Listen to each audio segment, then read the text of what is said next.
ब्रह्मलोक का रहने वाला आया है देने को ज्ञान। वो था ब्रह्मा के तन में,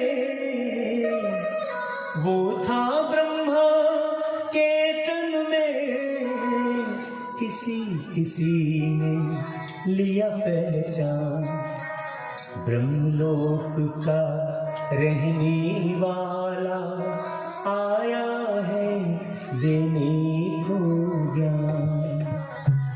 तो इसी ज्ञान के आधार पर ही ये भागवत के आयोजन हो रहे हैं। लेकिन बस कथा का समावेश किया। आज प्रहलाद, आज नरसिंह, आज गोवर्धन, आज अन्नकूट और समाप्त हो जाता है। ज्ञान गया एक किनारे। तो कृष्ण कन्हैया बच्चों के साथ घूम रहा है और ताले नहीं लगे हैं घरों में, और कथा का, सत्यनारायण कथा का आयोजन हो रहा है। बहुत बारीकी से सुनिएगा, कथा में है ये। तो घर के लोग सब गए हुए हैं पूजा की तैयारी करने के लिए। तो कृष्ण कन्हैया अपने बच्चों के साथ घर में घुसते हैं, देखते हैं सारा बढ़िया सजा हुआ है, यहाँ तो बढ़िया आयोजन होने वाला है। देखते हैं वो तो, उनको तो माखन ही चाहिए। वो फिर दरवाजा खोलते हैं, देखते हैं अंदर में भगवान की मूर्ति रखी है। वो क्या करते हैं, भगवान की मूर्ति को निकालते हैं और उसके जगह पर अपने दोस्तों से कहते हैं कुत्ते का पिल्ला रख दो। तो बड़ा सा कुत्ते का पिल्ला रख के दरवाजा बंद कर देते हैं और मूर्ति लेके भाग जाते हैं। अब सत्यनारायण कथा के लिए सब इकट्ठे होते हैं। सत्यनारायण कथा के लिए इकट्ठे होते हैं। जब पूजा की बारी आती है तो दरवाजा खोलते हैं तो कुत्ता भू करके बाहर निकलता है, मूर्ति गायब। ये बाल लीला है। बाल लीला में ये वर्णन है। तो अब देखो, हमने तो वर्णन सुन लिया, हंस लिया, मूर्ति लेके भाग गए, कुत्ते के पिल्ले को रख दिए, ये कथा में है। तो वो कृष्ण अपनी लीलाओं में क्या समझाना चाह रहे हैं कि भाई ये भगवान जो है एक तो मूर्ति में नहीं है, दूसरी बात आप चलो मूर्ति के सामने जाकर पूजा भी करो, लेकिन अंदर का जो कुत्तापन है, कुत्तापन क्या, कुत्ता किसका प्रतीक है, काम का प्रतीक है। बंदर किसका प्रतीक है, मोह का प्रतीक है। मरने के बाद भी बंदरिया बंदर को चिपका के, अपने बच्चे को चिपका के घूमती रहती है। ये प्रतीक है। सिंह प्रतीक है क्रोध का है? तो कुत्ता रखा, मैंने ये बताया गया कि तुम इतना सारा इंतजाम कर रहे हो, पहले अंदर के काम को तो भगाओ, तब राम मिलेगा। मनुष्य क्या करता है, दिन में लोभ युक्त, अभिमान युक्त, मोह युक्त काम करता है और रात में वासना युक्त काम करता है। तो दिन और रात मनुष्य काम में ही पड़ा हुआ है।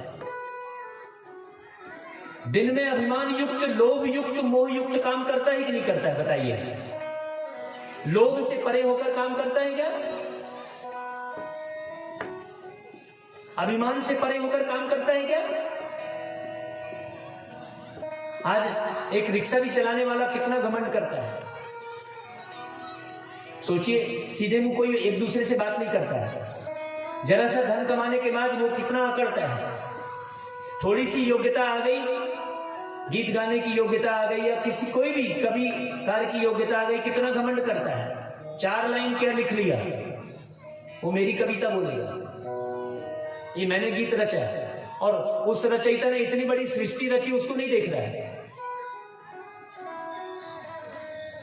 वो घमंड किसका कर रहा है, मैंने इतने गीत रचे।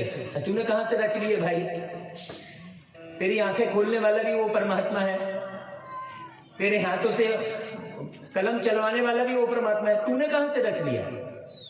तो दुख के 2 कारण हैं, सिर्फ 2 कारण, तीसरा कोई कारण ही नहीं है। दुख के सिर्फ 2 कारण हैं। एक मैं और दूसरा मेरा।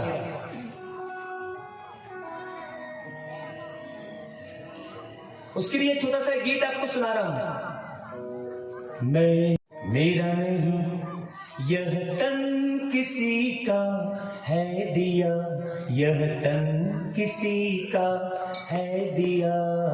जो भी अपने पास है वो, जो भी अपने पास है वो, वह धन किसी का है दिया, यह तन किसी का है दिया। मैं नहीं, मेरा नहीं।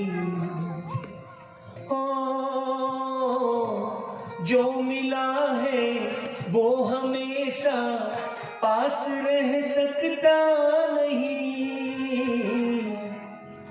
जो मिला है वो हमेशा पास रह सकता नहीं। कब बिछुड़ जाए या कोई राज कह सकता नहीं। जिंदगानी का खिला, जिंदगानी का खिला, मधुबन किसी का है दिया, यह तन किसी का है दिया। मैं नहीं, मेरा नहीं, यह तन किसी का है दिया, यह तन किसी का है दिया। मैं नहीं, मेरा नहीं।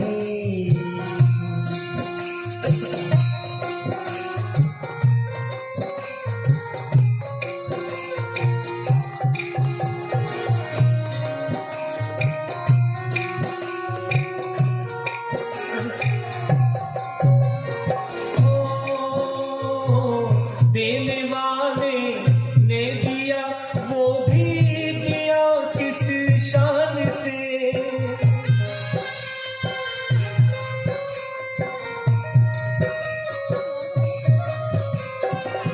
देने वाले ने दिया, वो भी दिया किस शान से।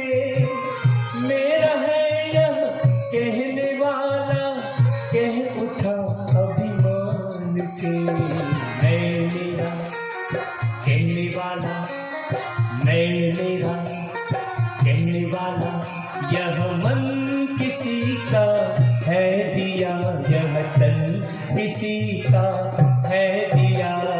मैं नहीं, मेरा नहीं, यह तन किसी का है दिया, यह तन किसी का है दिया। मैं नहीं, मेरा नहीं। अब करना क्या है? ये मैंपन को और मेरेपन को कैसे तोड़ेंगे? बहुत ध्यान से सुनिएगा।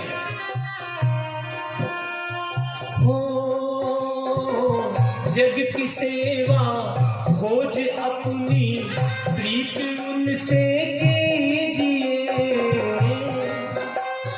क्या करना है? जग की सेवा खोज अपनी प्रीत उनसे कीजिए। जिंदगी का राज है यह जान कर जी लीजिए।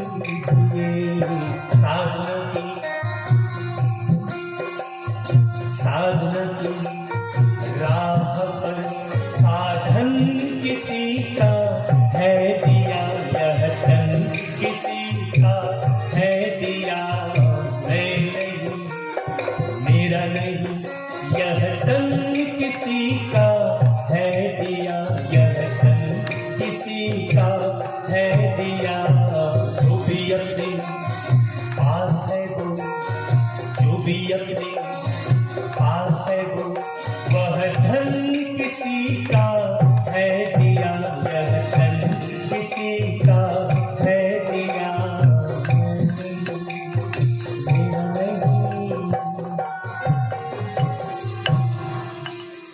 अभी एक प्रैक्टिकल अभ्यास से आपको पूरा क्लियर हो जाएगा कि आप जिस धन की बहुत वैल्यू लगाए बैठे हैं कि आपका मकान करोड़ों रुपया का है, मैं जब भी बेचूंगा तो इसको इतने करोड़ में बेचूंगा, तो थोड़ा खड़े हो जाइए जिनका अपना मकान है, एक भाई कोई भी। आपके मकान की वैल्यू अभी निकल आएगी और यदि मुझे पसंद आ गया तो मैं ले भी लूंगा, लेकिन कोई बेचने वाला होगा तब तो। थोड़ा कोई भी एक भाई खड़े हो जाए जिनका अपना मकान है, प्रैक्टिकल अभ्यास। आइए, जो भी आए। आपका खुद का मकान है?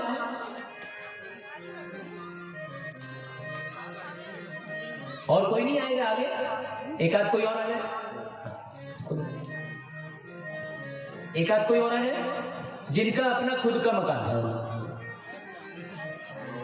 जिनका अपना खुद का मकान है। सब किराएदार है क्या? खुद का मकान नहीं है? नहीं भाई, यहाँ कोई आयकर वाला नहीं बैठा है, आप चिंता मत कीजिए। यहाँ भगवान बैठा है, ये भगवत मंच है। हमें स्पष्ट करना है, हमें अपने मन से भ्रांति को हटाना है। आपका क्या नाम है भैया आपका? माइक को थोड़ा नजदीक लाइए ना, मुझसे बस थोड़ी बात करना है।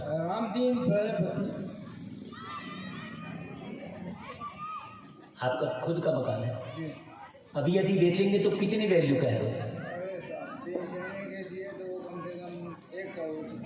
1 करोड़ से ऊपर का मकान है इनका। कौन से कॉलोनी में है? PNT कॉलोनी में। ये भाई आप लोग जानते होंगे PNT कॉलोनी बढ़िया है ना भाई, वहाँ वैल्यू 1 करोड़ की हो सकती है ना, पक्का ना? अभी देखिए इनके मकान की वैल्यू कितनी होती है, 1 करोड़ की या बिल्कुल फ्री का, आपको पता लग जाएगा। रामदीन भाई, आपकी कॉलोनी से सारे लोग भाग जाएं, वहां कोई न रहे, तब आपके मकान की क्या वैल्यू है? बोलिए, माइक में बोलिए। कोई वैल्यू नहीं जाएगी। इसका मतलब मकान की वैल्यू है क्या?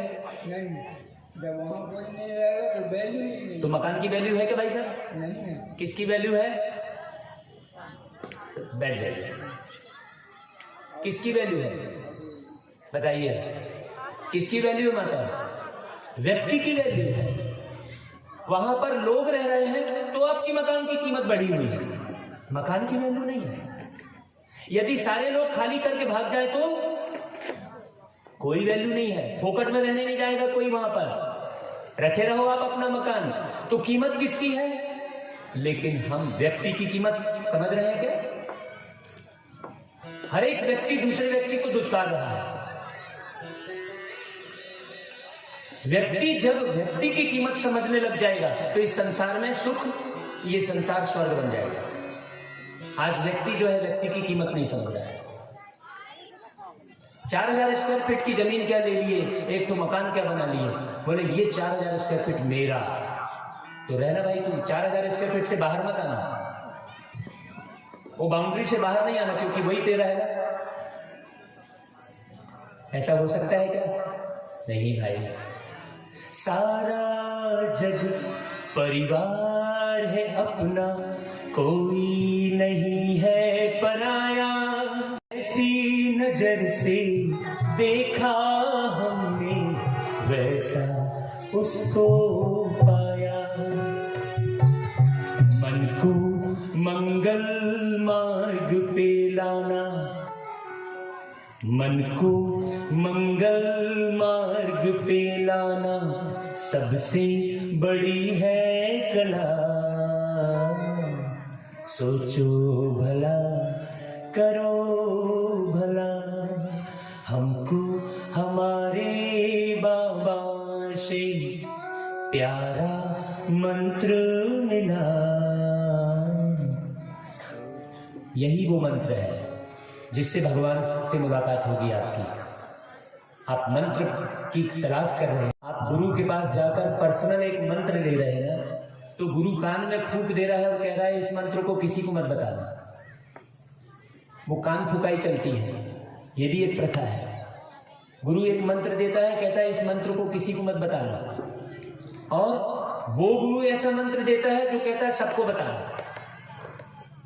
कौन सा मंत्र दे रहा है? हमको हमारे बाबा से प्यारा मंत्र मिला, हमको हमारे बाबा से प्यारा मंत्र मिला। सोचो भला, करो सारा जग परिवार है अपना, कोई नहीं है पराया। जैसी नजर से है, जैसी नजर से देखा हमने वैसा उसको पाया। अगर आप हरा चश्मा पहने हैं तो वातावरण में सब हरा हरा दिखाई देगा। काला पहने हैं तो सब जगह काला ही दिखाई देगा। चश्मा उतारो फिर देखो यारो, दुनिया नई है चेहरा पुराना। कहता है जो कर सारा जमाना, आधी हकीकत आधा फसाना। तो कौन सा चश्मा पहने हैं? मैं मेरेपन का चश्मा पहने हैं, विषय विकारों का चश्मा पहने हैं, वो चश्मा उतारना पड़ेगा। आधी देखो यारो, ये देह के भान का चश्मा उतारना पड़ेगा। जो शरीर का भान है वो चश्मा उतारना पड़ेगा। तब आधी हकीकत और आधा फसाना समझ में आएगा। आधी हकीकत कौन सी? सत्य युग। सत्य माने हकीकत, सत्य माने हकीकत। तो सतयुग त्रेता आधा, आधी हकीकत, और द्वापर कलयुग फसाना, आधा फसाना, जिसमें फंस जाते हैं सब फंसे हैं, कहीं ना कहीं फंसे हैं, उलझे हैं। और हमको उस परमात्मा ने चुनकर सारी फसल से निकाल दिया। ना घर गृहस्थी छोड़नी पड़ी, ना अपनी ज्योतिषी छोड़नी पड़ी, कोई कुछ भी नहीं छोड़ना पड़ा। ना खाना पीना छोड़ना पड़ा, बस खाने को सुधारना पड़ा। उपवास, उपवास का मतलब होता है निकट रहना। उप यानी निकट, परमात्मा के निकट रहना, न कि अन्न छोड़ना। अन्न का त्याग करने की जरूरत नहीं है, अन्न का त्याग करने की जरूरत नहीं है, खिन्नता का त्याग करना है। निर्जला रहने की जरूरत नहीं है, निर्जला के अर्थ को समझने की जरूरत है। तीजा के दिन माताएं निर्जला उपवास रहती हैं, वैसे आजकल कोई नहीं रह पाता। और उसमें ढेर सारी बातें बता दी हैं कि सोओगे तो अजगर बनोगे, तो फलाना खाओगे तो ये बनोगे, तो ठिकाना खाओगे तो ये बनोगे। घूम रहा है व्यक्ति, अंधेरे में भटक रहा है।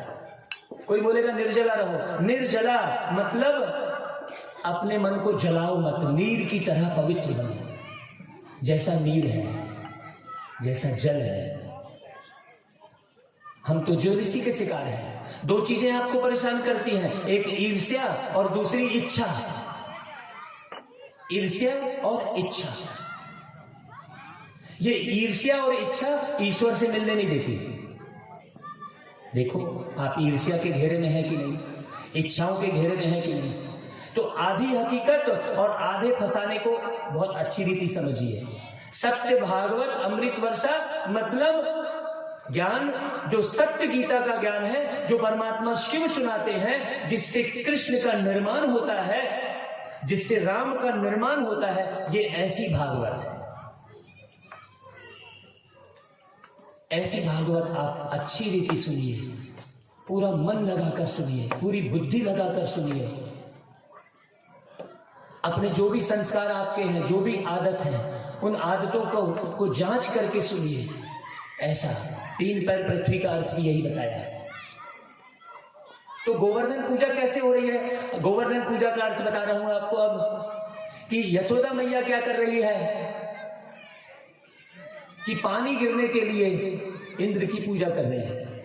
अभी हमारे अंदर में क्या भ्रांति है कि माने कोई ऐसा इंद्रदेव है जो पानी बरसाता है, मतलब वहां पूरे टंकियों में भर के रखा है, और जो है आप जब पाप करते हो तो टंकी का जो है ढक्कन बंद कर देता है, और जब आप उसकी याद करते हो तो ढक्कन खोल देता है, गिरा देता है पानी। ऐसा कोई इंद्रदेव ऊपर में बैठा है। भाई आप साइंस के जमाने में हैं। गर्मी के दिन में 9 तपा पड़ता है, मई के महीने में अपार गर्मी पड़ती है। आप हाय हाय हाय हाय करते हो, प्रकृति गर्मी बढ़ाती चली जाती है। क्यों? उसको आपकी पालना करनी है, आप चाहे कितना भी हाय हाय करो। क्यों? क्योंकि प्रकृति को गर्म होकर पानी को वाष्पीकृत करके ऊपर ले जाना है। पानी को वाष्पीकृत करके ऊपर ले जाना है, क्योंकि उसको सबको बांटना है। ऐसा पूरे दुनिया भर में पाइपलाइन कितनी बिछाएंगे? तो ये प्रकृति का सिस्टम बना हुआ है कि सूर्य जो है गर्म होगा, खूब तपेगा, खूब तपेगा, फिर पानी भाप बन के ऊपर जाएगा और वो वाष्पीकृत होकर सबको मिलेगा। ये सिस्टम बना हुआ है। इसमें इंद्र वाली कहां से बात आ गई? कहां से आ गई? लेकिन हमने सब भ्रांति में अटक के और जमाने भर की प्रथाओं में पड़ के ज्ञान को हमने एक किनारे धर दिया और अज्ञानता के अंधेरे में हम भागते रहे।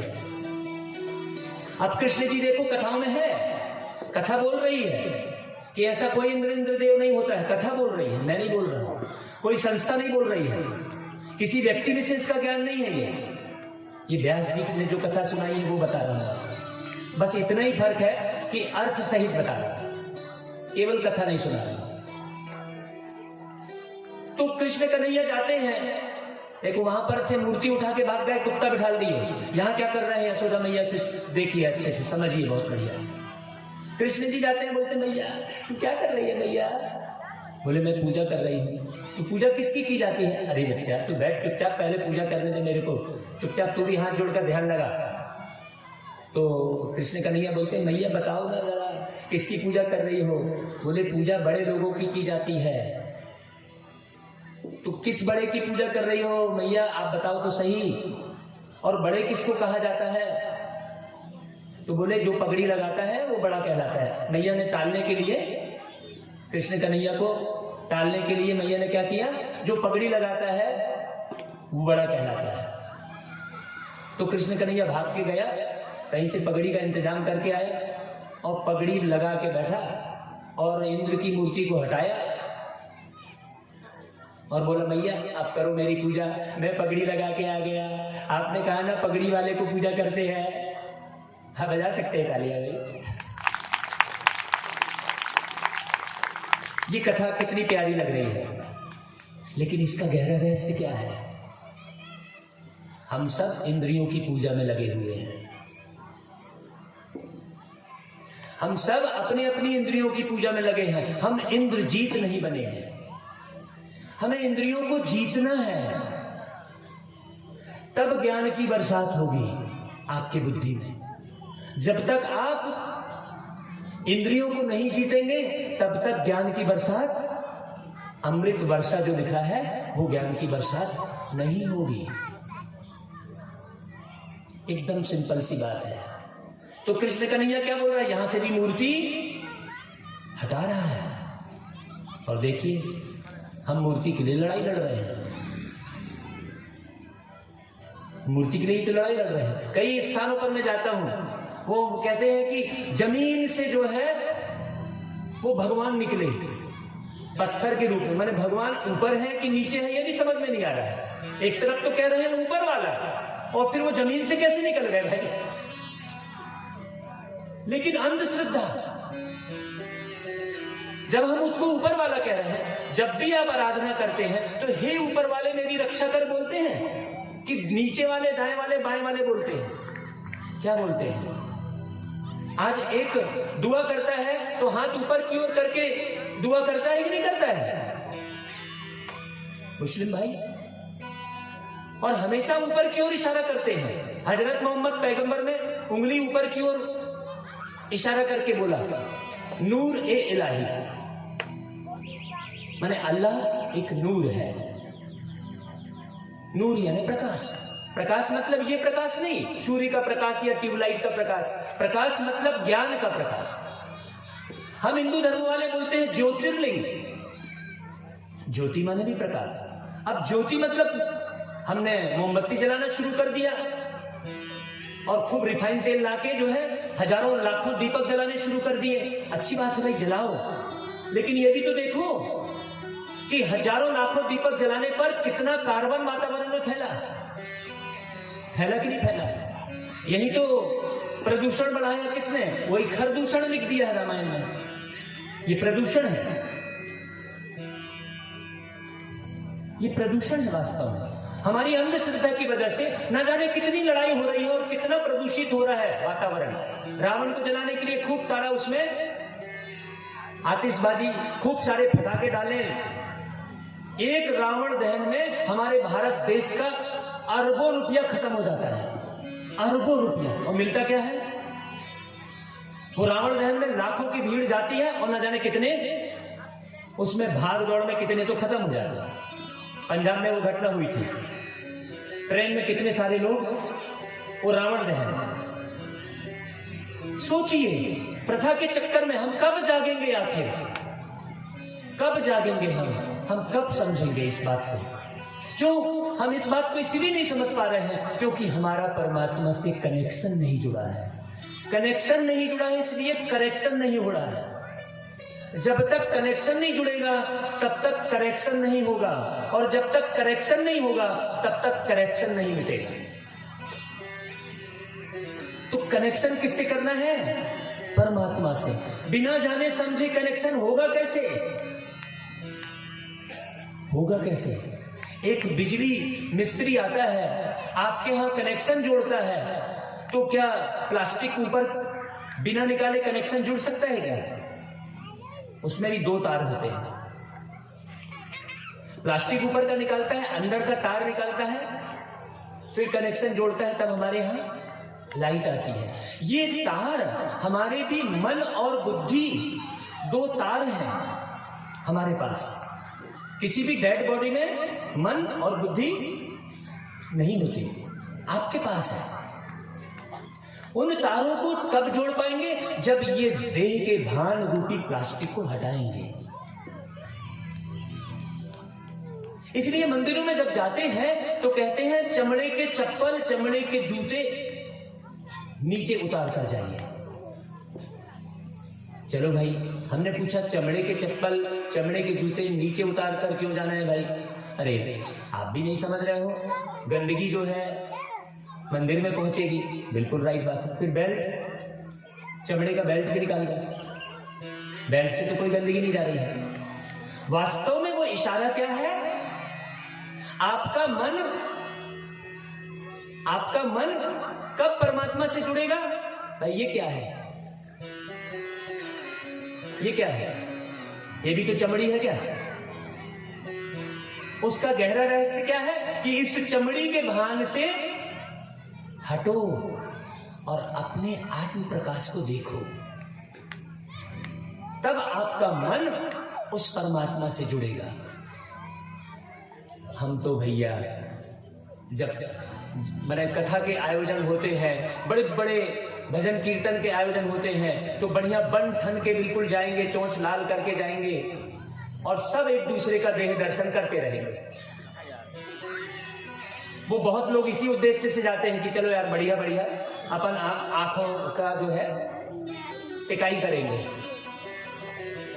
हाँ, कथा होकर 8 दिन कथा, 10 दिन कथा हो जाती है और कथावाचक चला जाता है और हम जहां के तहां पड़े रह जाते हैं। क्यों?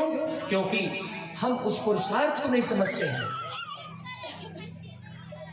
तो कृष्ण कन्हैया ने मंदिर इंद्र की मूर्ति को हटा दिया, तो कहा जाता है कि वो इंद्र जो है बहुत क्रोधित हो गया, ऐसा कहा जाता है। बहुत ध्यान से सुनना। अब इंद्र बहुत क्रोधित हो गया तो वो बहुत बरसात करने लग गया। इतनी बरसात करने लग गया कि गोकुल के गांव वाले उस पानी में डूबने के कगार पर पहुंच गए। तब कृष्ण कन्हैया ने गोवर्धन पर्वत उठाया। अब कथावाचक क्या करेंगे? ये कथा सुनाएंगे, बोलेंगे गोवर्धन भगवान की। अब गोवर्धन भी भगवान हो गए तो सभी बोलेंगे जय। अभी लगाने वाले थे, मैं कहूंगा गोवर्धन भगवान की, तो सब बोलेंगे जय। अब भगवान जो कृष्ण थे, अब गोवर्धन भी भगवान हो गए, वो पर्वत भी भगवान हो गए। बड़ी विडंबना है, सोचने की बात है। अब ऊपर वाला भगवान है कि जमीन से निकली हुई कोई देवी भगवान है कि भगवान है कौन? हमको तो बड़ी हंसी आती है, समझ में नहीं आ रहा है कि भगवान है कौन। अब भटकेंगे नहीं तो क्या होगा? भगवान की असली पहचान तो हो ही नहीं रही है। वो ज्ञान तो छुपता चला जा रहा है, छुपता चला जा रहा है। कथावाचक ने गोवर्धन पर्वत की कथा सुनाई। जय हो महाराज, जय हो। चलो भैया प्रसाद लो, हाँ नारियल चढ़ा देना भैया, अब इधर ये चढ़ा देना, ये अभी कल रुक्मणी विवाह है भैया, साड़ियां ले आना।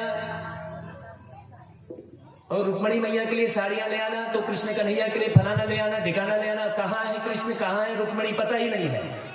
हम कह रहे हैं कुछ मत लाना,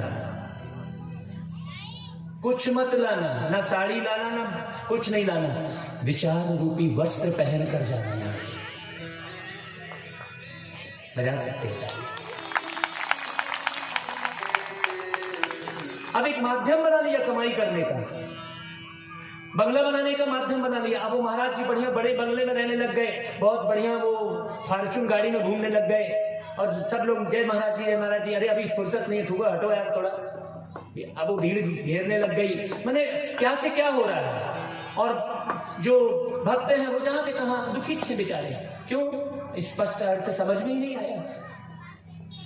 कथा सुने और भाग गए, ये चढ़ावा वो चढ़ावा में लग गए। मेरी मीठी माताओं, हम सबको ये भागवत कथा के माध्यम से हर स्थानों पर जाकर प्रत्येक व्यक्ति को मजबूत बनाना है। आप कब तक भागवत कथा सुनते रहेंगे? कब तक आप रामायण सुनते रहेंगे? कितनी बार सुनेंगे रामायण? और अखंड रामायण की प्रथा हो गई। अखंड रामायण मतलब वो अखंड रामायण क्या हो गई कि सवेरे 4 बजे रामायण शुरू होगी मान लो, तो दूसरे दिन 4 बजे खत्म हो जानी चाहिए, नहीं तो अनर्थ हो जाएगा। अब कैसे खत्म हो जानी चाहिए? वो जल्दी जल्दी बिल्कुल पढ़ो। आप भैया, आप जो है बबलू भाई स्पीड से ढोलक बजाना। क्यों? स्पीड से जो है वो चौपाई को पढ़ना है, समझना नहीं है, कुछ पढ़ना है। आप बहुत अच्छे से समझिएगा, इस गहराई को समझिएगा। अखंड रामायण का अर्थ क्या हुआ, हमने अर्थ समझा ही नहीं, हम करे पड़े हैं। अब घर वाले थक गए तो किसी को कॉन्ट्रैक्ट दे दिया, रिंकू भाई जैसे लोगों को। अरे अभी कर क्या है, तो बताओ अभी कर क्या है? रिंकू भाई के लिए तालियां बजाइए। हम भी पहले कॉन्ट्रैक्ट लेते थे। अब रात में क्या हुआ, घर वाले जिन्होंने कॉन्ट्रैक्ट दिया है अखंड रामायण करने का, सब तो सो गए। बोले देखा, हाँ यार मालिक तो सो गए, चलो 4 पन्ने हटा दो। क्यों? हमको भी नहीं ला रही 4 पन्ने। ये हमने अपनी आंख के सामने देखा है। वो जैसे ही कोई आया, हाँ फिर पढ़ना शुरू, अभी फिर 4 पन्ने हट गए। वो ऐसे कई कांड वैसे ही पलट के चले गए। और सुबह हुआ, बोले अखंड रामायण हो गई भैया, चलो भैया प्रसाद लो, चलो। अरे भैया, अखंड रामायण मतलब हमारे जीवन में राम के आचरण अखंड रूप से धारण किए जाए, हमारे आचरण खंडित ना हो। एक एक शब्द को, अर्थ को अच्छे से समझ के हमको चलना है। ऐसा नहीं बस एक जंगल के सियार ने बोला हुआ तो सब बोले हुआ। अब वो टीवी वाला भी बोल रहा है हुआ, तो रेडियो वाला भी बोल रहा है हुआ, और सब बोल रहे हैं देखो ऐसा हुआ वैसा हुआ। वो सब वो हुआ ही चिल्ला रहे हैं। वो है, सोचिए वहां पर देवी प्रकट हुई, सब भाग रहे हैं बिल्कुल। वो बीमारी आ गई तो भय में आ गए बिल्कुल। क्यों? क्योंकि हमने आत्मज्ञान को अच्छे से पहचाना ही नहीं कि भाई मैं शरीर से भिन्न एक शक्तिशाली आत्मा हूं। मूल ज्ञान से हटके न जाने हम कहां कहां भटक रहे हैं, कितनी जगह भटक रहे हैं। और भटकते भटकते वो कहते हैं भटकते भटकते सुदामा कहां आया। वो अभी सुदामा की कथा में भी और आपको एकदम मार्मिक रहस्य समझ में आएगा कि सुदामा की दशा आज हर एक व्यक्ति की दशा, अंतर दशा सुदामा की जैसी है। बजा सकते हैं भाई। सोचिए कितना गहरा ज्ञान अमृत का रसपान करना है हमको, कितनी बारीकियों को समझना है।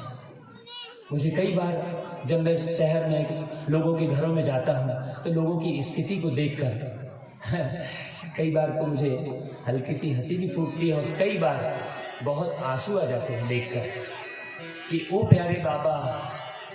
बाबा याद आता है मुझे, बाबा अर्थात वो शिव बाबा, उनसे हमने संबंध बनाया है। आप कहते हो प्रभु, भगवान, ईश्वर, अल्लाह, हम कहते हैं बाबा। संबंध बनाया।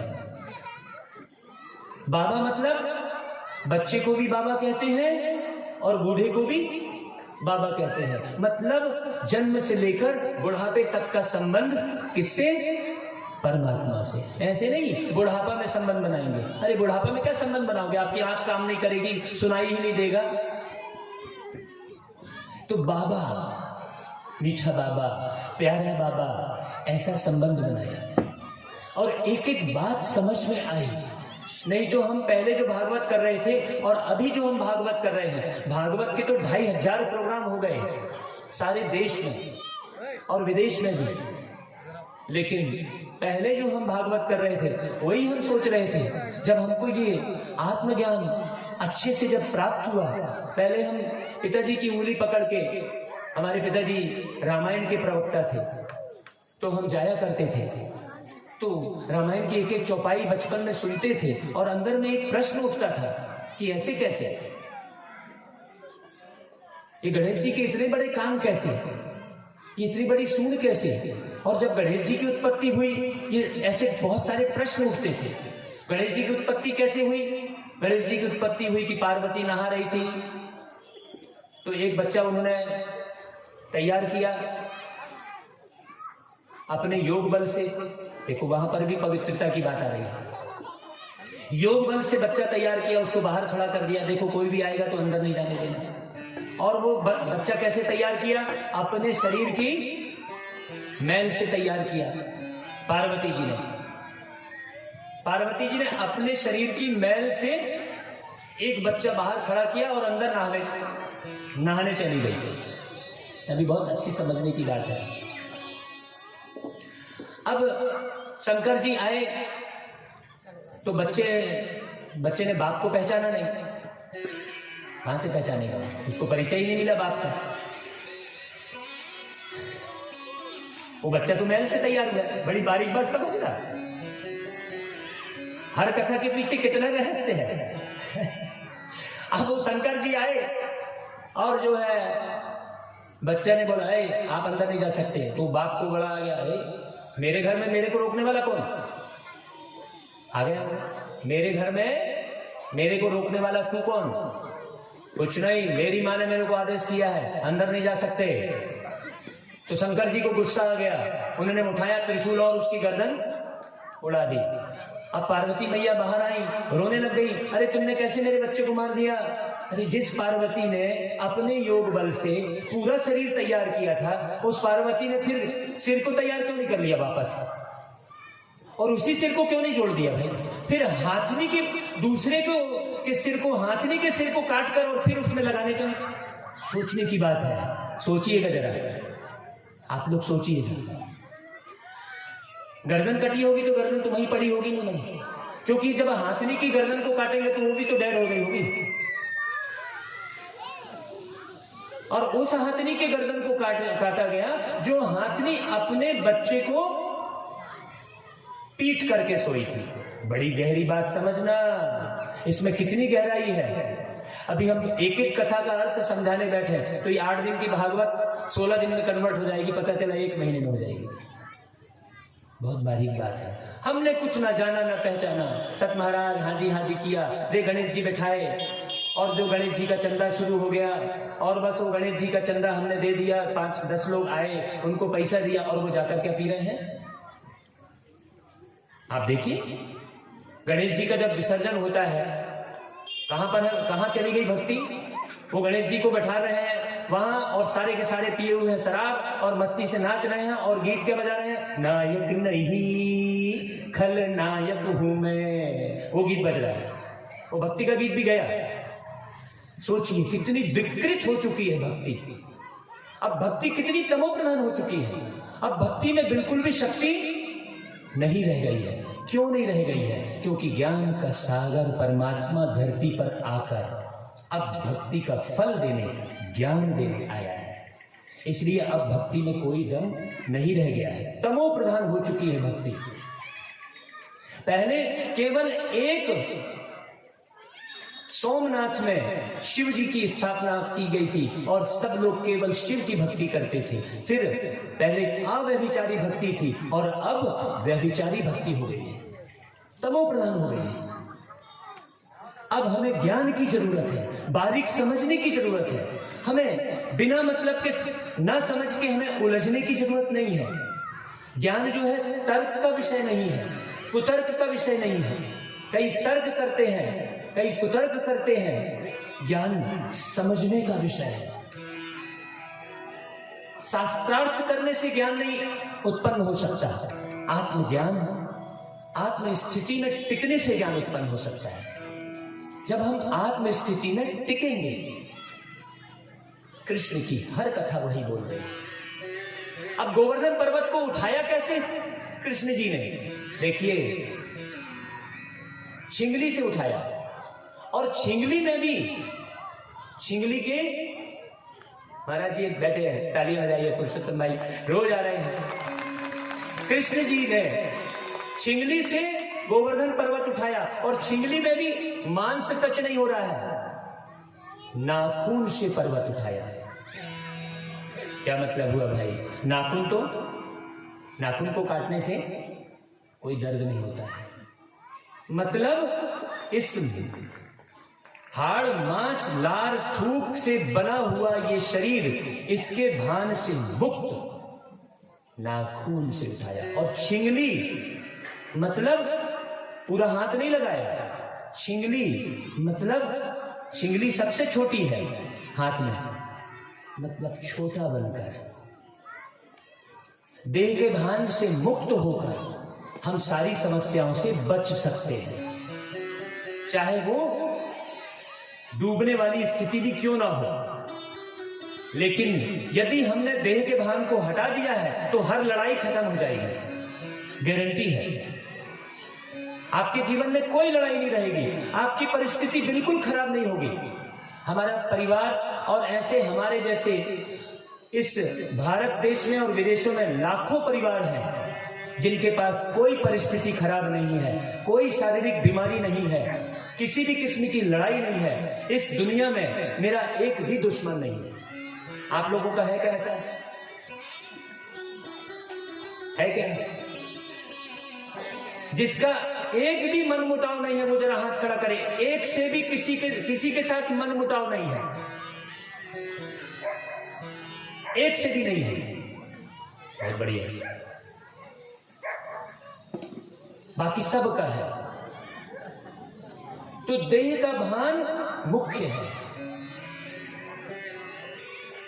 आइए मैं उस गीत को सुनाता हूं जो आपको पूरी भागवत कथा उस गीत में समाई हुई है।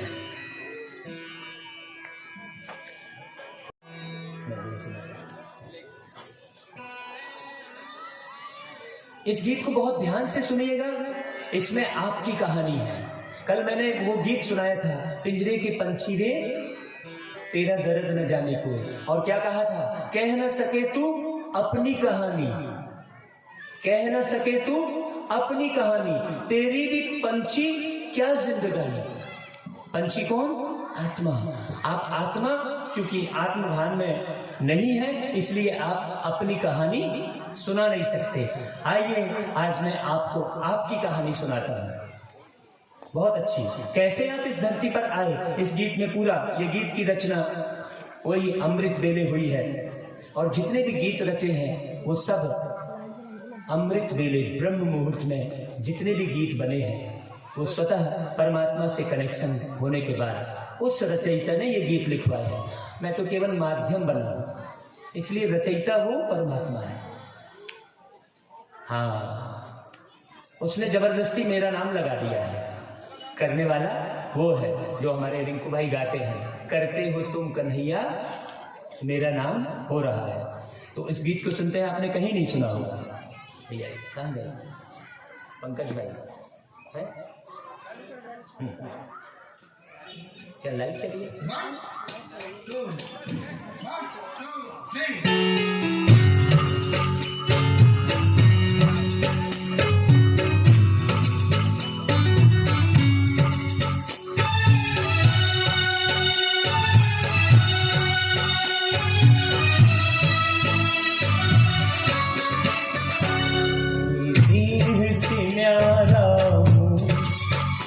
बाबा का प्यारा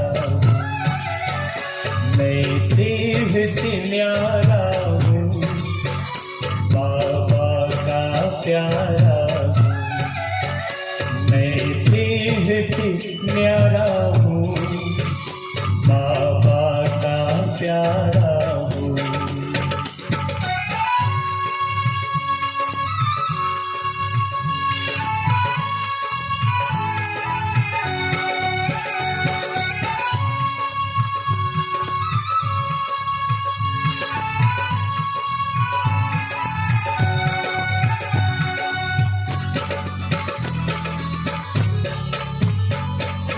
परम धाम से एक दिन मैं नीचे आया,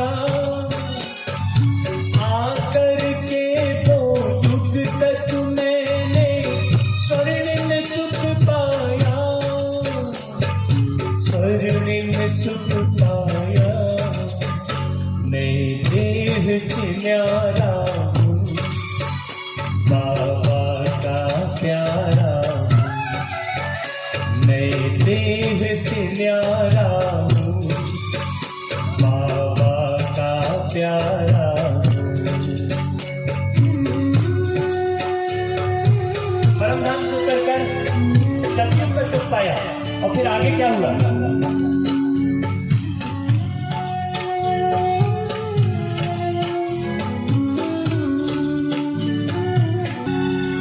देह की दुनिया में रहकर भूल गया मैं जब खुद को, देह के भान में आकर मैंने खो दिया स्वर्णिम सुख को, खो दिया स्वर्णिम सुख को। मैं देह से न्यारा हूँ, बाबा का प्यारा, मैं देव से न्यारा हूँ, बाबा का प्यारा।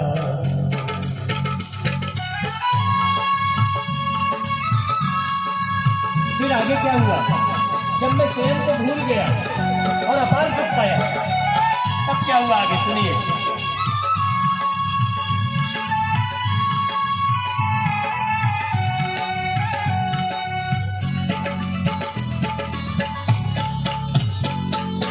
आकर के खुदा ने मुझको खुद से परिचय कराया, अपनी भी पहचान देकर घर का मुझको पता बताया, घर का मुझको पता बताया। मैं देह से न्यारा हूँ, बाबा का प्यारा, मैं देह से न्यारा हूँ, बाबा का प्यारा, मैं देह से न्यारा हूँ, बाबा का प्यारा, मैं देह से न्यारा हूँ, बाबा का प्यारा, बाबा का प्यारा, बाबा का प्यारा। अब इस गीत पर मैं कि देह से न्यारा हूं और बाबा अर्थात शिव भोले बाबा, परमात्मा एक ही है, शिव परमात्माय नमः। बाकी कृष्ण देवाय नमः, शंकर देवाय नमः, विष्णु देवाय नमः, सबके साथ देव शब्द है, लेकिन शिव परमात्माय नमः, वही सबका बाप। आप लोग भी वही बोलते हैं। ये गीत तो आप लोगों के आप लोग जो कह रहे थे उसी पर आधारित ये गीत बनाए। क्या बोलते हैं आप?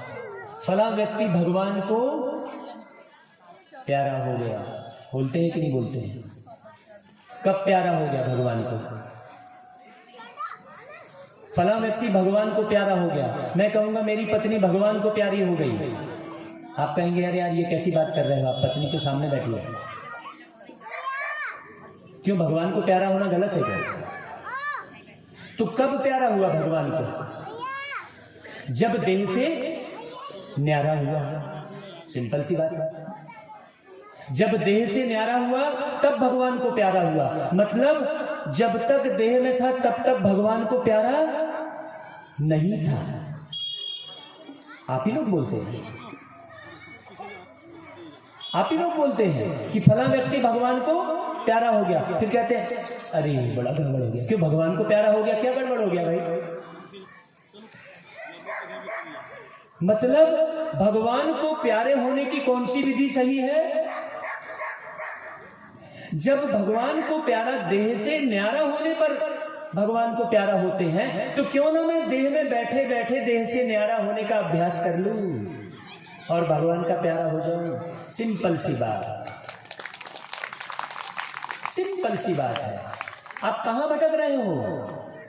आप बस जब दर्पण के सामने जाते हो तो इस चेहरे को देखकर बड़े आकर्षित होते हो। मेरी नाक बड़ी सुंदर, मेरा होंठ बड़ा प्यारा, देखो मैं कितनी अच्छी लग रही हूँ, फलाना है ढिकाना है, देखो। और फिर वो फोटो खिंचाएंगे, बार बार उस फोटो को देखेंगे। अरे भाई वो डेड बॉडी की फोटो है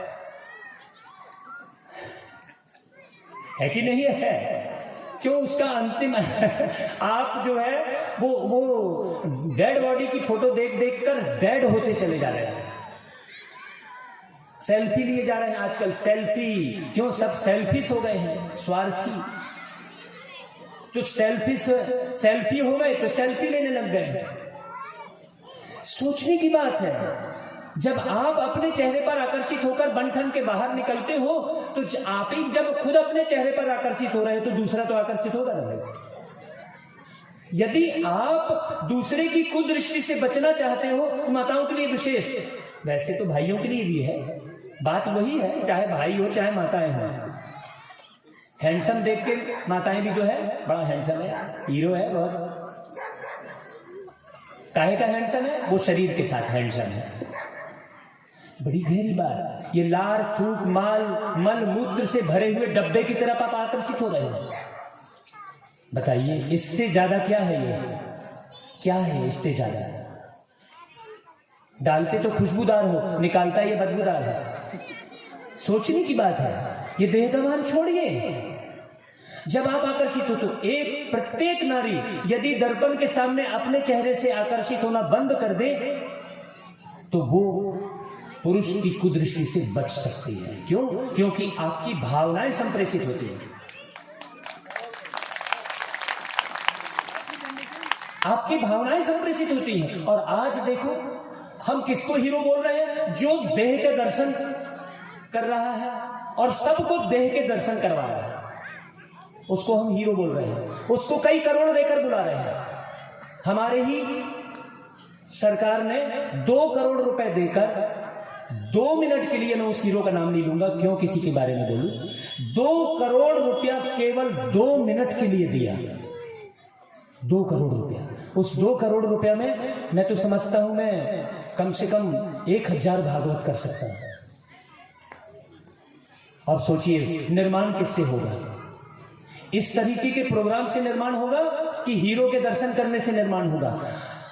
सरकार इधर दिखा रही है कि देखो ये हीरो जा रहा है, हीरोइन के पीछे भाग रहा है। युवाओं को सरकार दिखा रही है कि नहीं दिखा रही है? सेंसर बोर्ड पास कर रहा है कि नहीं कर रहा है फिल्म? तो आप दिखा क्या रहे हो उस युवा को कि देख ये हीरो भाग रहा है और उस हीरो की सब तरफ पूजा हो रही है, फोटो लगा रहे हैं। आज देवी देवताओं की फोटो गई और वो सब हीरो हीरोइन की फोटो घरों में टंगी रहती है। तो वो युवा सीखेगा क्या? आपने ही तो सिखाया। वो क्या पेट से सीख के आया क्या? अब वो भी अगर भाग रहा है फिर उसके बाद उसके ऊपर नकेल कस रहे हैं और उसे जेल में डाल रहे हैं। गलती किसकी है? गलती किसकी है? हम बड़ों की है कि उस युवा की है? सोचने की बात है। हमें निर्माण क्या करना है? इसलिए पहले कहा जाता था कि कृष्ण कन्हैया का चित्र देखिए, घर में कृष्ण कन्हैया का चित्र रखिए, जैसा देखेंगे चित्र वैसा बनेगा चरित्र। सोचने की बात है। हम सम्मान किसका कर रहे हैं? हम जान रहे हैं कि भ्रष्टाचार करके आज जो है, पहले साइकिल में घूमता था, फिर शराब पिला के जो है आपके पास भीख मांगने आया, फिर बन गया ऊंची पोस्ट लेकर, और हम उसका सम्मान कर रहे हैं। सोचने की बात है। हम सम्मान इन दिव्य नारियों का नहीं कर रहे हैं जो श्वेत वस्त्र पहनकर सब कुछ त्याग कर केवल परमात्मा का परिचय दे रही हैं। इनसे हम उद्घाटन नहीं करा रहे हैं, हम उनसे उद्घाटन करा रहे हैं जो गलत तरीके से पद को पाया है। सब जान रहे हैं, लेकिन सब जानते हुए भी हम धृतराष्ट्र की तरह अंधे होकर बैठे हैं। धृतराष्ट्र का शासन अंधा शासन, और फिर प्रजा रूपी गांधारी ने भी क्या कर ली, आंख में पट्टी बांध ली कि चल तू भी अंधा तो मैं भी अंधी, और फिर रो रहे हैं। 5 वर्ष में एक बार आया अवसर, जितना खींचना है खींच लो। ये किसी को मालूम नहीं है कि हम अच्छे से अच्छा निर्माण कर सकते हैं, अपने बीच से किसी अच्छे व्यक्ति को आगे ला सकते हैं, लेकिन पूरी ध्वस्त प्रक्रिया में हम शामिल हैं। सोचिए, ऐसे कार्यक्रम ज्यादा से ज्यादा होने चाहिए। सम्मान किसका होना चाहिए? उस पवित्र नारी का होना चाहिए जो सरस्वती की तरह श्वेत वस्त्र धारणी, ज्ञान की वीणा वादनी। वीणा किस बात का प्रतीक है? ज्ञान का प्रतीक है। हंस किस बात का प्रतीक है? हंस केवल मोती चुगता है। हंस दूध अलग कर देता है और पानी अलग कर देता है, तो सरस्वती हंस पर बैठी है। तो ऐसी देवियां जिन्होंने ये प्रोग्राम आयोजित किया है, हमें उनका सम्मान करना चाहिए, उनके पास जाकर हमें वाणी सुनना चाहिए। नहीं तो हम लोग क्या करते हैं, मैं किसी संस्था विशेष की बात नहीं कर रहा हूं, अगर मैं गलत बोल रहा हूं तो बताइएगा। संस्था विशेष की बात नहीं है यहाँ पर। अब ऐसे स्थान पर यदि कोई घर का भाई जा रहा है तो हम उसे रोक लगा रहे हैं, अरे तू वहां जाएगा तो वहीं का हो जाएगा, जबकि वहां जाके वो सुधर रहा है, वहां जाके वो नशे से मुक्त हो रहा है। बोले ये तो जो श्वेत वस्त्र धारणी है, ओम शांति वाली है, ये सबको घर छुड़ा देती है। घर कहाँ छुड़ा देती है भाई, मैं गृहस्थी वाला हूं, 5 वर्ष की उम्र से भागवत कर रहा था। आज उस ज्ञान को सुनकर भागवत का पूरा सिस्टम ही बदल गया। नहीं तो पहले कथा कर रहा था, गीत गा रहा था, और ज्यादा से ज्यादा संगीतकार लोग अपना भजन गाते थे, अपन चुप बैठ गए, बढ़िया आराम से पैसा बटोरे चले। पहले ये कर रहा था। अभी तो बेचारे संगीतकारों को गाने का ही अवसर नहीं मिल रहा है। क्यों? भगवान की गीता चल रही है, गीत की आवश्यकता ही नहीं है। सच्ची भगवान की गीता चल रही है, तो ऐसों का सम्मान करना शुरू करो। इस केवल बात सुनना बस नहीं है, चले नहीं जाना है, हम सबको मिलकर ऐसों को सम्मानित करना है जिसने त्याग किया है, जिसने तपस्या की है, जिसने ईश्वरी मार्ग को अपनाया है। चाहे वो कोई भी हो सकता है, ऐसा नहीं कि पार्टिकुलर में किसी एक संस्था की बात कर रहा है। आप ऐसों का सम्मान करना है, ऐसे जो पवित्र रहते हैं। अब मछली खाने वाला एक आज देखिए, ब्राह्मण, कितने ब्राह्मण ढाबे में जाकर मांस खा रहे हैं, खा रहे हैं कि नहीं खा रहे हैं? इधर ब्राह्मण और उधर मांस खा रहे हैं। कितने ब्राह्मण मदिरा पी रहे हैं, कितने और कह रहे हैं ब्राह्मण मछली खा रहे हैं। ऐसे अगर लोग भक्ति पूजा या कराएंगे, उसका फल क्या मिलेगा? सोचिए, हमें कितना परिवर्तित होना है। और केवल एक ब्राह्मण की बात नहीं है, हम हिंदू तो कह रहे हैं, लेकिन आज मांस खाने की प्रथा कितनी बढ़ गई है। सोचिए, प्रकृति भी तमो प्रधान हो गई है। प्रकृति भी सोच रही है, जब ये मार मार के खा रहे हैं तो मेरे को उगाने की आवश्यकता ही क्या है? सब कुछ दूषित होता जा रहा है। आपके घर में आग लग रही है और आप नाचने गाने में लगे हो। आपके घर में आग लग रही है, आपके घर में आग लगेगी, आप नाचने गाने में लगे रहोगे क्या? आप कहते हो मेरा भारत महान, लग रही है कि नहीं लग रही है आग?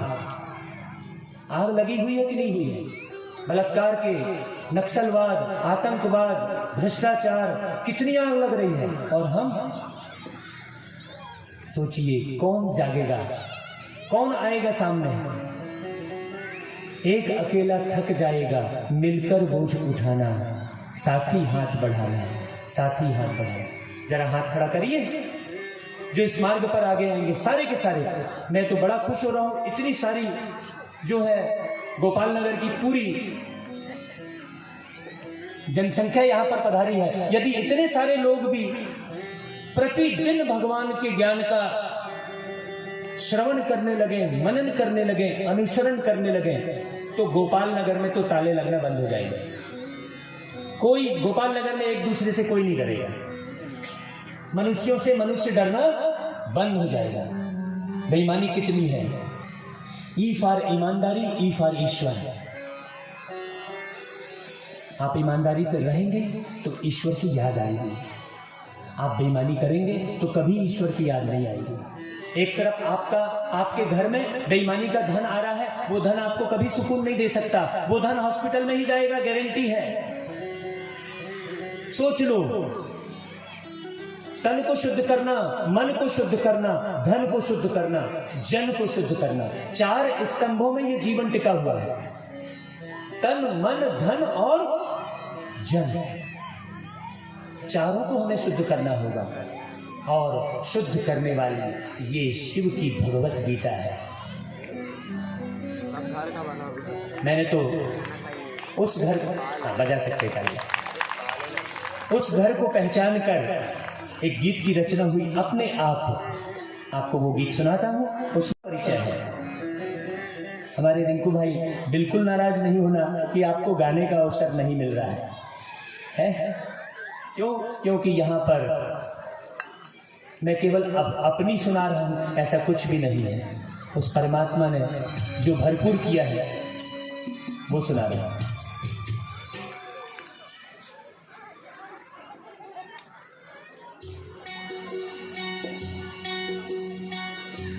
बहुत ध्यान से सुनिएगा।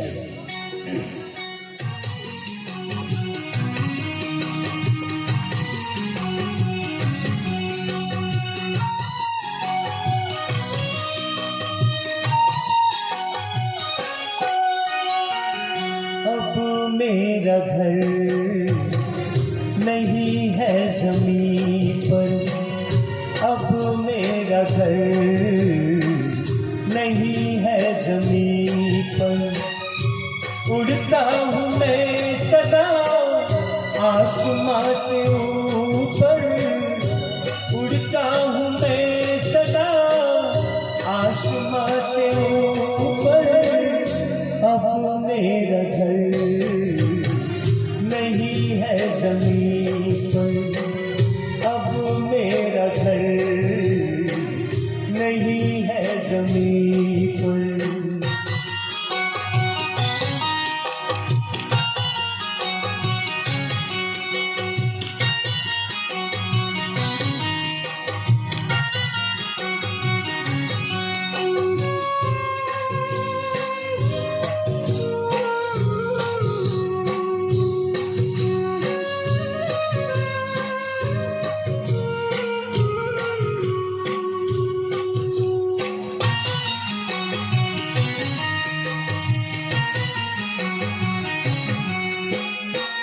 आसमां के ऊपर बैठा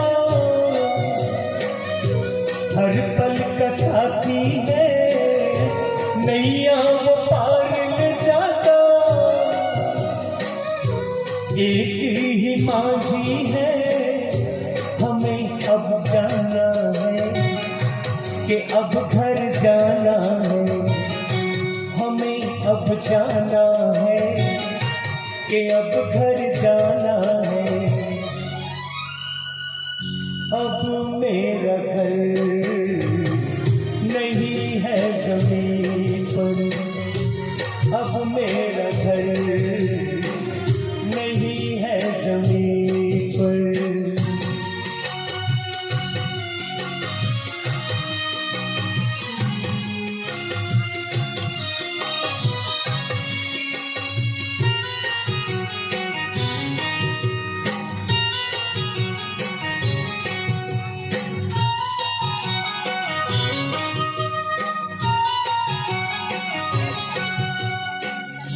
ज्योति के देश में वो शांति धाम प्यारा है, जाना वही हम सबको इस जहां से न्यारा है। जाना है कि अब घर जाना है, हमें अब जाना है कि अब घर जाना है। अब मेरा घर नहीं है ज़मीन पर, अब मेरा घर नहीं है ज़मीन पर।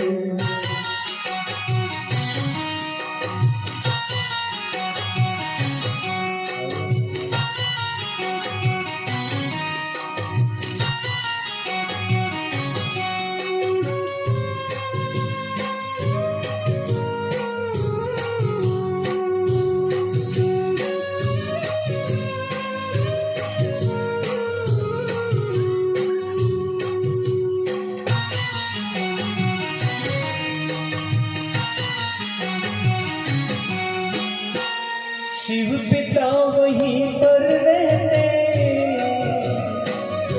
सबके दुलारे हैं, प्यारे के सागर बाबा सबसे ही प्यारे हैं। हमें अब जाना है कि अब घर जाना है, हमें अब जाना है कि अब घर जाना है। अब मेरा घर नहीं है ज़मीन पर, अब मेरा घर नहीं है ज़मीन पर। बजा सकते हैं तालियां। आपके अंदर में उमंग जरूर आया है। ये भागवत जो गीता है, हर बात से परे होकर परम धाम जाने का संदेश देने वाली गीता है। क्योंकि जाना तो सबको है, तैयारी करके जाना, एक साथ सबको ले जाने वाला है। कल जो है कृष्ण और रुक्मिणी का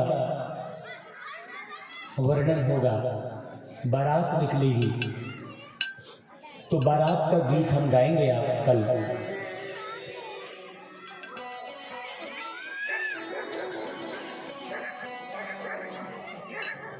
और सबको एक साथ जाना है। आप कहीं भी जाते हैं, जब आप यात्रा पर निकलते हैं और अपने घर लौटते हैं, जब आप यात्रा पर निकलते हैं और अपने घर लौटते हैं, तो कितनी खुशी होती है, होती है नहीं? और घर जाते हैं तो यात्रा जहां गए होते हैं वहां से अच्छी अच्छी सामग्री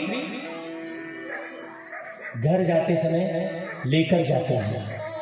अभी आपको मैं स्पष्ट संदेश दे रहा हूं, एकदम सत्य बात बता रहा हूं। ये कांटा कहां दिखाई दे रहा है?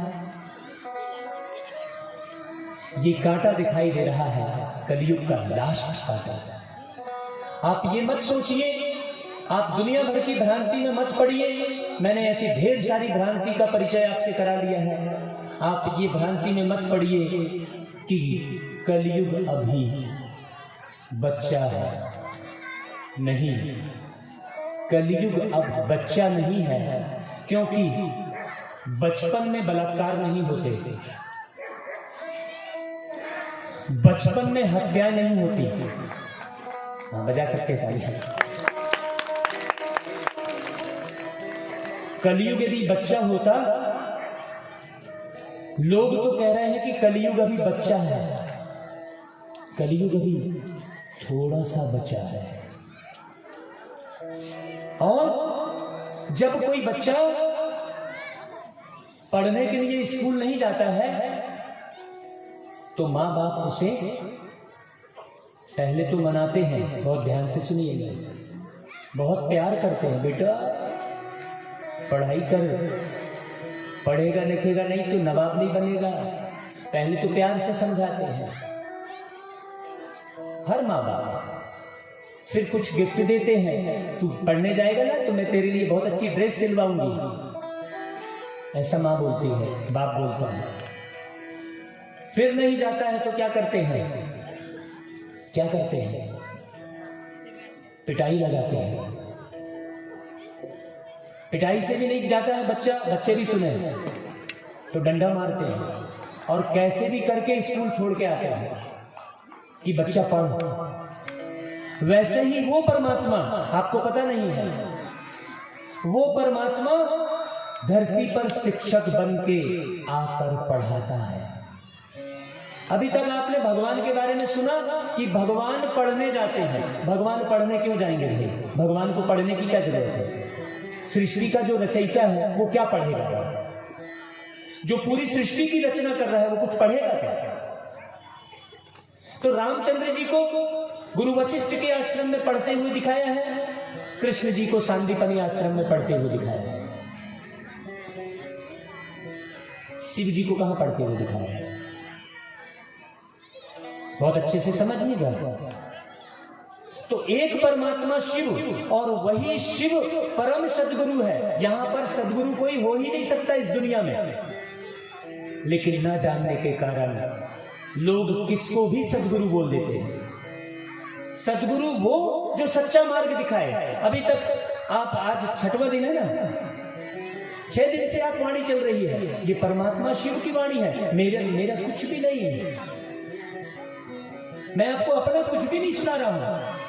मेरी कोई योग्यता नहीं है, मेरी कोई योग्यता नहीं है। आप मुझे बिल्कुल मत मानिएगा, आप आचरण बदलिएगा। बहुत सी माताएं जब नीचे उतरता हूं तो चरण छूते हैं। नहीं, मैं चरण पढ़वाने नहीं आया हूं, मैं महाराजगिरी झाड़ने नहीं आया हूं, मैं अपने आप को संत प्रदर्शित करने नहीं आया हूं। मैं भी आपके जैसा साधारण सा विद्यार्थी हूं। बस मैंने इतना ही किया है कि अर्थी के गुण धारण करके विद्या हासिल कर रहा हूं। विद्यार्थी अर्थी के गुण धारण करके विद्या हासिल करिए। अपने को अलग समझिए, शरीर अलग और आप अलग। तो जैसे वो माँ बाप बच्चे को पढ़ने भेजते हैं और बच्चा जब नहीं जाता है तो डंडा भी खाता है, पिटाई भी लगती है, खाना भी नहीं मिलेगा तेरे को, तू जब तक पढ़ने नहीं जाएगा, उसके खाना भी छीनते हैं। वैसा ही अभी वो परमात्मा प्यार का सागर, प्यार का रूप लेकर मीठे बच्चे कहकर पढ़ा रहा है। उस पढ़ाई को आप पढ़ लीजिए, किसी मनुष्य को मत देखिए, रोज पढ़ लीजिए उस पढ़ाई को, नहीं तो बहुत घाटे में रहेंगे। जब आपको बाद में मालूम पड़ेगा कि अरे इस पढ़ाई से आत्मा परिपूर्ण बनती है, आत्मा पावन बनती है, और पावन बने बगैर आप परमेश्वर के पास जा नहीं सकते। आप गाते हो, हे पावन परमेश्वर मेरे, मन ही मन शर्माऊं, मैली चादर ओढ़ के कैसे द्वार तुम्हारे आऊं, मैली चादर ओढ़ के कैसे। आप गाते हो ना, आप ही का गीत है भाई। तो कौन सी चादर मैली हो गई है भाई? मैली चादर। आप भगवान के पास जाने से इसलिए शर्मा रहे हो क्योंकि चादर मैली हो गई है, चादर मैली हो गई है, उसको धोना है। आपको धोने की मेहनत नहीं है, मत धोइए आप। भगवान धोबी बनकर आया है, भगवान धोबी बनकर आया है, वो ज्ञान रूपी साबुन से धो रहा है। बस केवल आप उस ज्ञान रूपी साबुन को खरीदिए तो सही, लगाइए तो सही। वो आपको बिना धोए ले जाएगा ही नहीं। बहुत लोग मोक्ष की कामना कर रहे हैं लेकिन मोक्ष का मार्ग मालूम नहीं है। बहुत लोग इस संसार में मोक्ष की कामना कर रहे हैं और इस संसार से पीड़ित हो चुके हैं, बहुत दुखी हो चुके हैं। भगवान सारे दुख ज्ञान देकर दूर करने आया है। आप लोग लीजिए, इस 8 दिन के बाद भी 9वें दिन प्रतिदिन लीजिए। यदि इतनी जनसंख्या रोज आएगी तो ये पंडाल खड़ा रहेगा। हम भी अपना पैसा लगा देंगे, अपना धन हम भी लगा देंगे। आप लोग वादा कीजिए, इस पंडाल वाले का जो भी खर्चा है वो हम लगा देंगे। आपसे कुछ नहीं चाहिए मुझे, क्योंकि उस परमात्मा ने 21 जन्मों की कमाई दे दी है। मैंने कल 21 जन्मों की कमाई का गीत बताया था। जरूर कमाई की है तब वो गीत बना है, नहीं तो गीत नहीं बनेगा। आप लोग राजी हो जाइए। हर भागवत में हम यहां से धन देते हैं। कल रुक्मणी विवाह है, कल आपको प्रत्येक माताओं को यहां से धन दिया जाएगा। किसी भी भागवत में आपको धन नहीं मिलेगा, भागवताचार्य आपको धन नहीं देगा। यहां से आपको स्थूल धन भी दिया जाएगा रुक्मणी विवाह के अवसर पर, लेकिन आपको विवाह करना है उस परमात्मा के साथ। शर्त वही है। कल यहां से आपको, चाहे वो 1 का सिक्का है, चाहे वो 5 का है, चाहे 10 का है, चाहे 20 का है, वो मत देखना। आप उस सिक्के को ले जाना अपने घर में और याद रखना कि मैंने परमात्मा के ज्ञान को सुनने का सौदा किया है महाराज जी के साथ। बजा सकते हैं तालियां। आप मत चढ़ाइए धन कुछ भी, क्योंकि धड़ी हमको मिल चुका है। वो धड़ी हमको कहां से इंतजाम करके देता है ये हमको भी पता नहीं चलता। जैसे कल की कथा में वो बात आएगी, आप याद दिलाना मुझे। वो धड़ी सुशीला घर में बैठी रहती है और वो धड़ी सुदामा नगरी बना देता है। वो धड़ी बहुत बारीक बात है, बहुत अच्छे से समझना माताओं, बहुत ध्यान देकर समझना। और बहुत खुशी की बात है, आप अपने लिए तालियां बजाइए। इतनी सारी माताएं बैठी हैं और एक चूं की भी आवाज नहीं आ रही है। ये वाकई में वो परवरदिगार शांति का सागर यहाँ जरूर विराजमान है और उसकी किरणें सब पर पड़ रही हैं। ये बिल्कुल पक्की बात है। नहीं तो कहा जाता है कि 2 माताएं भी, माताएं बहुत बदनाम है। माताएं अपने लिए तालियां बजाएं, बहुत जोरदार तालियां बजाएं। अब ताली बजाने का थोड़ा एक कंपटीशन हो जाए। जरा माताएं बजा के दिखाइए, माताएं जीत गई हैं। बजाइए जोरदार, उधर से भी, पीछे वाले देखो भाई, ताली बजाइए। मेरी आवाज नहीं पहुंच रही है लगता है। बजाइए और बजाइए, ऊपर हाथ करके बजाइए जरा।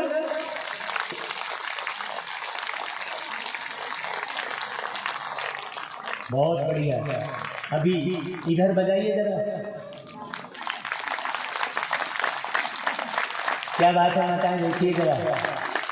थोड़ा सा पुरुष बहुत कम है, इसलिए पुरुष जो है ना, कौन भाई है जो एक भाई को और लेकर आया है? केवल एक भाई को। आप एक को लेकर आए, एक को लेकर आए। कल आए थे आप, अभी एक को लेकर आए। Very good. और कौन भाई है जो एक को लेकर आए? आप लेकर आए। कितनों को लेकर आए? अच्छा, एक को लेकर आए, बहुत बढ़िया। 2 ही भाई हैं, एक को लेकर आए। अभी माताएं बताएं, कौन माता है जो अपने साथ एक माता को लेकर आए? हाथ खड़ा करो। एक माता है? 5 नहीं, मैं एक। अच्छा वाह, 5 तो 10 से शुरू करें क्या? मैं 1 से शुरू कर रहा हूं, क्योंकि एक को बुलाना भी बड़ा मुश्किल हो गया। क्यों? व्यक्ति का मूल्यांकन ही नहीं है, मकान का मूल्यांकन है। 1 करोड़ का मेरा मकान है, व्यक्ति का मूल्यांकन ही नहीं है। व्यक्ति अपना मूल्य पूरा हो चुका है, जबकि व्यक्ति ही मूल्यवान है। तो जब आप व्यक्ति के मूल्य को समझेंगे तो 1 नहीं 10 ले आएंगे आप। अब आज कौन सी तारीख है? 26। अभी 2 दिन और चलेगी ना कथा। तो 2 दिन में यहाँ जगह नहीं बचनी चाहिए, ऐसा लगता है बैठने की। भाई का तो रस्सी बांध दी गई है, उतना ही। इधर माताओं में रस्सी भी बंधी है। वाह! क्यों? क्योंकि माता ही निर्माता है, माता ही निर्माता है। अब बजाइए तालियां, बजा लीजिए भाई। निर्माता शब्द में माता ही लगा है, इसलिए मैं पूरे देश भर में ना जाने कितने प्रोग्राम किया हूं, ऐसी ही माताओं की ही भीड़ ज्यादा रहती है। पुरुष तो अपने दाल रोटी के चक्कर में ही पड़ा रहता है, जबकि दाल रोटी तो माताएं बनाती हैं। नून तेल आटा है बस, पुरुष फंसा है नून तेल आटा और नफा और घाटा, बस इसी चक्कर में फंसा है पुरुष। और इधर भगवान की वाणी चलती चली जा रही है, कितना घाटा हो रहा है पता ही नहीं लग रहा है। इसलिए देखो परमात्मा ने आकर ब्रह्मा तन में परमात्मा आया, ब्रह्मा के तन में, इसलिए सारी सृष्टि में ये गायन है। ये किसी संस्था विशेष की बात नहीं है, ब्रह्मा के द्वारा सृष्टि की रचना ये है कि नहीं महाराज जी? ब्रह्मा के द्वारा सृष्टि की रचना। अब मैंने ये बात शुरू में बोली थी, मैंने कहा था कि भागवत के दौरान मैं आपको ये बात बताऊंगा, तो मुझे अंदर चुपके से वो बोल रहा है, बच्चे तूने वो बात नहीं बताई है, बता। तो ब्रह्मा के द्वारा सृष्टि की रचना कौन कर रहा है? परमात्मा शिव। और जो आत्मा विष रहित हो जाती है, जो अणुमात्र भी विष माने विषय विकार से पूरी तरह से मुक्त हो जाती है, उन विषय विकार से मुक्त हुई आत्माओं के द्वारा माने विष्णु के द्वारा पालना। विष्णु दो रूप का प्रतीक है। विष्णु की 4 भुजा दिखाई जाती है, 2 भुजा लक्ष्मी की, 2 भुजा नारायण की, दोनों मिलाकर 4 भुजा का विष्णु है। जब दोनों विष रहित रहेंगे, अब पत्नी चल रही है ज्ञान में और पति जाकर शराब पी रहा है और पत्नी को मना कर रहा है, विष के लिए तंग कर रहा है, तो विष्णु नहीं हुआ। बहुत गहरी बात समझना है, दोनों को चलना पड़ेगा। हम दोनों मिसाल के रूप में बैठे हैं, विष मुक्त, और वो विष मुक्त करने वाला केवल एक शिव है। समुद्र मंथन हुआ तो कृष्ण जी ने विष गले में लिया, नहीं कहा गया। रामचंद्र जी ने लिया, नहीं कहा गया। तो जो विष हरता है उससे हम जुड़े हुए अच्छे से, उसको जुड़ने के लिए हम आगे बढ़े हैं। सोचने की बात है। पशुपति नाथ कहते हैं, माने पशु तुल्य जो मनुष्य हो गए हैं, पशु तुल्य जो मनुष्य हो गए हैं, उनको वो नाथ, पशु तुल्य जो पशुता आ गई है मनुष्य के अंदर में, जानवरता आ गई है, रावणता भर गई है। राम ने किसी स्थूल रावण को नहीं मारा है, किसी शरीर रूपी रावण को नहीं मारा है, राम ने रावणता को मारा है। आज कंस वध की भी बात है, कृष्ण ने कंसता को मारा है,